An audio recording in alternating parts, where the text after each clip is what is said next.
আসসালামু আলাইকুম এভরিওয়ান, কেমন আছো সবাই? তোমরা সবাই আছো অনেক অনেক ভালো। তো হ্যাঁ, আমিও আছি অনেক ভালো। তো আমরা বেশিরভাগ মানুষই বিরিয়ানি খেতে ভালোবাসি। বেশিরভাগ মানুষই আমার বিরিয়ানি পছন্দ, মানে এমন কোনো বাঙালি মানুষ আমরা যার বিরিয়ানি ভালো লাগে না। তো মোটামুটি আমি সব জায়গায় বিরিয়ানি বেশিরভাগ খেয়েছি বাইরে, বাট আমার সবথেকে বেশি প্রিয় হলো আমার বাড়িতে রান্না করা বিরিয়ানি, যেটা আমার মা স্পেশালি রান্না করে আমাদের ফরমাইশ বা আমাদের ইচ্ছা অনুযায়ী।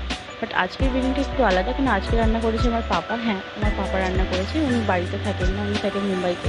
ওনার কাজের জন্য ওনাকে বাইরে থাকতে হয়। উনি আসেন না খুব একটা, বছরে 4 বছর 2 বছর পর পর উনি বাড়িতে আসে। তো এত বছর পরে পাপা বাড়ি আসার একটু তো আবদার রাখাই যায় পাপার কাছে। তাই আজকে পাপাকে বললাম, পাপা তুমি আজকে একটু বিরিয়ানি রান্না করে খাওয়াও। তো পাপাও স্বেচ্ছায় বিরিয়ানি রান্না করে খাওয়ালো, কেন পাপা আমার কালকেই চলে যাবে।